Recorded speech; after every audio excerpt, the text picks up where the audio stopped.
اما بعد فاعوذ باللہ من الشیطان الرجیم بسم اللہ الرحمن الرحیم۔ زیادہ دن نہیں گزرے یہاں کچھ لوگ رہتے تھے، زیادہ دن نہیں گزرے یہاں کچھ لوگ رہتے تھے جو محسوس کرتے تھے اعلان کہتے تھے، ہوتا تھا چاک گریبانوں میں شمار ان کا، ہوتا تھا چاک گریبانوں میں شمار ان کا، قضا سے کھیلتے تھے وقت کا الزام سہتے تھے۔ محترم سامعین کرام اور میرے ہم مکتب ساتھیوں، السلام علیکم ورحمۃ اللہ وبرکاتہ۔ آج میری تقریر کا موضوع تحریک پاکستان اور علماء کرام۔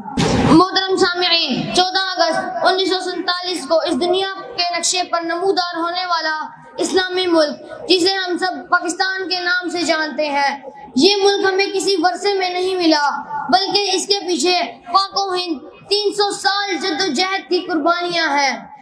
یہ اپنی ماں بہنوں کو قربان کر کر، علماء کو قربان کر کر یہ ملک حاصل کیا ہے۔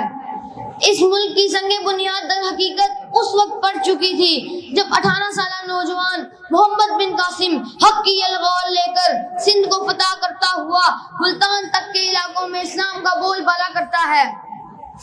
سامعین محترم، مسلمانوں نے ہندوستان میں 800 سال حکومت کی، پھر آخری حکومت بہادر شاہ کی آئی۔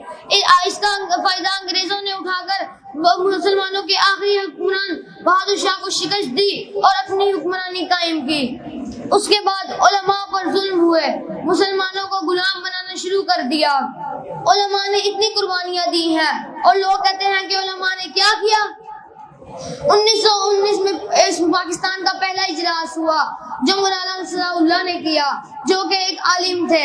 1921 میں دوسرا اجلاس ہوا جو محمود الحسن کے زیر صدارت ہوا، جو کہ ایک عالم تھے۔ 1930 میں تیسرا اجلاس ہوا جو ابو الکلام کے زیر صدارت ہوا، جو کہ ایک عالم تھے۔ 1925 میں چوتھا اجلاس ہوا جو شیخ محمود الحسن کے زیر صدارت ہوا، جو کہ ایک عالم تھے۔ 1930 میں پانچواں اجلاس ہوا جو کہ حسین احمد مدنی کے زیر صدارت ہوا، جو کہ ایک عالم تھے۔ 1939 میں دوبارہ حسین احمد مدنی کے زیر صدارت اجلاس ہوا۔ 1945 میں یہ علماء ہیں جنہوں نے سب مسلمانوں کو ایک پلیٹ فارم پر جمع کیا اور پاکستان کے لیے اپنی مال و جان ہر لحاظ سے قربانیاں دی۔ اور جب پاکستان بن گیا تو انہی علماء نے اسلامی قوانین بنائے، غرض کسی موڑ پاکستان سے پیچھے نہ ہٹے۔ لیکن افسوس، لوگ کہتے ہیں کہ علماء کا کیا کردار ہے موجودہ پاکستان میں، تو پھر میں کیوں نہ کہوں، جب اہل چمن کو ضرورت پڑی خوں ہم نے دی، جانیں ہم نے پیش کی۔ جب اہل زمن کو ضرورت پڑی خوں ہم نے دیا، جانیں ہم نے پیش کی۔ پھر بھی کہتا ہے یہ اہل چمن یہ وطن ہمارا ہے تمہارا نہیں۔